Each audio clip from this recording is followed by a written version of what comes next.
Have you heard of this small little movie? It's a real itty bitty little like indie project. It's a passion project really by a small scale film studio by the name of Disney Snow White. it's uh it's the newest in a long line of Disney remakes, and a lot of people here on the platform have used it to perpetuate very strong opinions. Um, I'm not here to do that. Yes, the Snow White movie has been a failure commercially, but I think that it speaks more to the current landscape when it comes to film and just what people want to watch, more than it says anything about women or wokeness or anything like that. I am not someone who believes in. I just think that it does a disservice to art and to creative endeavors in general and to film discourse to look at the world that way. So I typically avoid injecting real life uh, political ideology into the mechanics of why a movie does or does not do well, because that's incongruous and impossible to prove. So I do want to talk about what we can learn, or what Disney specifically can learn from this movie being a failure, because Disney's been doing remakes of their animated classics for a while, like the 101 Dalmatians movie from way back in the day, like the live action Jungle Book from decades ago. Um, but it really only became like an epidemic as we know it in the 2010s with the Alice in Wonderland movie. From there we had like Maleficent and Cinderella and Beauty and the Beast and Pete's Dragon and the Jungle Book and all these other movies um, that have returned very mixed results at the box office. Out of the roughly 16 or 17 of these that they've done, only 4 of them have cracked $1 billion. Alice in Wonderland, which is insane, honestly. Aladdin makes sense. It's a movie that touches a different culture, and you're always going to have a higher likelihood of success when you are able to do that. Um, Beauty and the Beast, like I mentioned, and The Lion King. These 4 movies don't particularly have much in common other than just being under the Disney banner. Um, and then like 3 of the 4, their animated counterparts are from like the same era, the Disney Renaissance, right? Um, Lion King is really shocking to me, as it's considered the highest grossing animated movie of all time despite presenting itself as a live action remake. What's fascinating about these movies in general, though, is I have seen a number of them. I've seen Beauty and the Beast, I've seen Alice in Wonderland, I've seen The Lion King, and I recently saw The Little Mermaid. And when I say recent, it was more like 9 months ago. But none of them are too particularly good at planting themselves in your memory. They don't stick with you for very long, and they hardly will ever take the place of the original movie as far as what it means to you and what you think of when you hear the name The Lion King. Do you think of those weird National Geographic, photorealistic yet still animated but can't express themselves lions? Or do you think of the hand-drawn animated film from 1994? You know, it's an interesting phenomenon, because the ones that seem like surefire hits don't always end up to be, like Dumbo and Pinocchio. Um, it's interesting because there doesn't seem to be a rule. It's hard to even identify what Disney should be able to learn, because the data never makes sense when you look at all of it.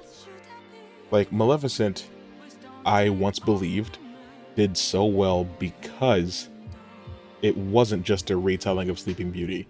It was like a prequel. It was an original story that takes place in that same world. Well, so is Cruella. Why did Cruella fall practically flat on its face when it came out? You know? Um,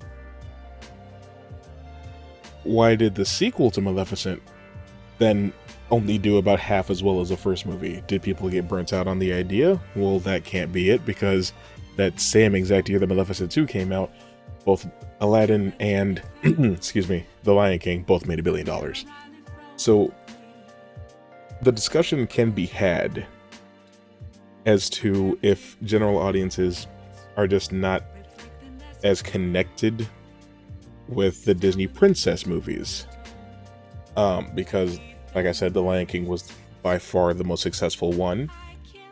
And the other, two of the other ones that made $1 billion were about princesses, you know, Aladdin and Beauty and the Beast. But if it's so spotty, if it's so hit or miss with which types of animated Disney classics do well, what choice does Disney have but to just continue throwing things at the wall? You know, there's an article that came out that's saying that they were planning on doing a live-action Tangled, and that plans to do that have been paused because of the response to Snow White. But if you were to do Tangled, then what? We're getting to a point where the movies are so recent that you wonder what's the point of remaking it in the first place. As we speak, they are working on a live-action Moana. And I know that the 2 animated movies were smash hits, but what is to say that this one is going to be? Well, we just have no clue. There's no way to predict it, and it's frustrating as a consumer because everything goes back to voting with your wallets, right? If you don't like something, if you're dissatisfied with the status quo for some reason or another, then the easiest thing to do is to just not support the thing financially, is to communicate to Disney in the only language that they understand that you're not interested. But it doesn't matter. It doesn't seem to make a difference because, you know, these live action remakes have not been smash hits like what I described with Aladdin and with Lion King since 2019. It's been 5 years since one of them devastated the box office the way that it did. And if we're being honest, 2019 was just an incredibly good year for Disney in general. Lion King, Aladdin, Toy Story 4, Frozen 2, Captain Marvel, Avengers Endgame, Star Wars Episode 9. It was a massive year for Disney in just about every product that they owned. But we haven't seen results like that since then. And you could say it was the pandemic, but that's not necessarily true because both Avatar 2 and Spider-Man No Way Home made over $1 billion. Top Gun Maverick made over $1 billion. So movies are still capable of doing it, but Snow White didn't. You know, Cruella didn't.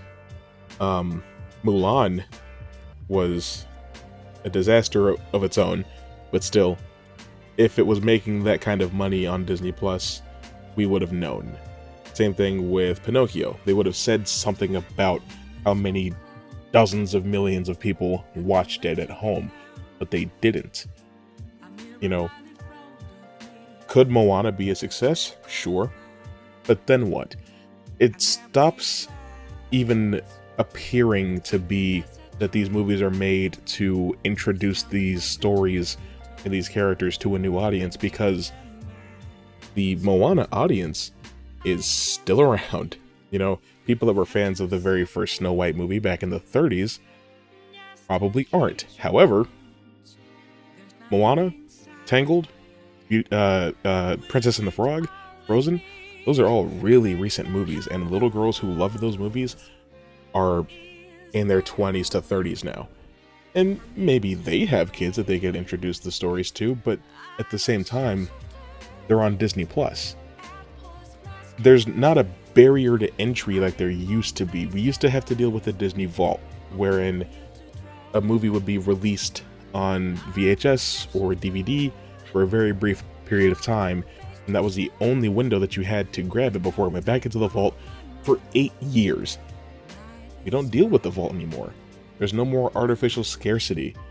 We have access to this massive catalog of productions by Disney over the decades, over the damn near century. There's nothing to gain from taking this story that is beloved by millions of people and running it through a live action filter other than to try to make money. And there's another more cynical side of it that doesn't necessarily strictly apply to Disney. It applies to Netflix and to Warner Brothers and all of these other companies that seem to believe that if you take an animated story or an animated movie or an animated show and you dress it up with a little bit of extra makeup and you put a live action coating on top of it, it just makes it more legitimate for some reason. It legitimizes this work of art because now it's no longer for children, even though this is still a fairy tale movie about princesses. But because there's real people on the screen, it comes across as more mature and more grown up by the sheer virtue of that. Even though animation can tell extraordinarily mature stories.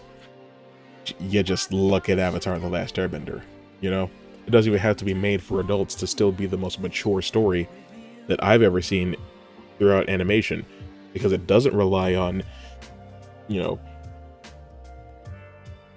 overly vulgar language or aggressive themes that children have no business digesting, but it can still tell a story that is more complex, more mature, and more layered than 90% of live action material out there. It doesn't necessarily matter how it's presented. Animation is not a genre, it's a medium, you know? But I don't know, what it really comes down to for me is just, it feels like a dark omen, like it's an early sign of the apocalypse, you know? Every animated story or movie that you loved as a child is at risk of being grabbed by the machine and turned into, you know, live action slop that's cheap to produce and just meant to generate profit. It doesn't speak in any artistic language. It's just there. But unfortunately, every so often one of them will come along that absolutely obliterates the box office. And Disney will look at that and ignore the last 3 or 4 that fell flat on their faces, because eventually we're gonna get another one that's a smash hit like that. All we have to do is keep trying. Let me know in the comments though what you guys think. Do you like any of these live action Disney remakes? Are you enthusiastic for them to continue? Are you looking forward to the Moana one? Just whatever your thoughts are. It's a complicated and difficult topic to discuss without kind of talking in circles, but I am interested in opening up the dialogue to you guys, so I do want to see what you guys think. For now though, that's all I got for you. I'll see you later.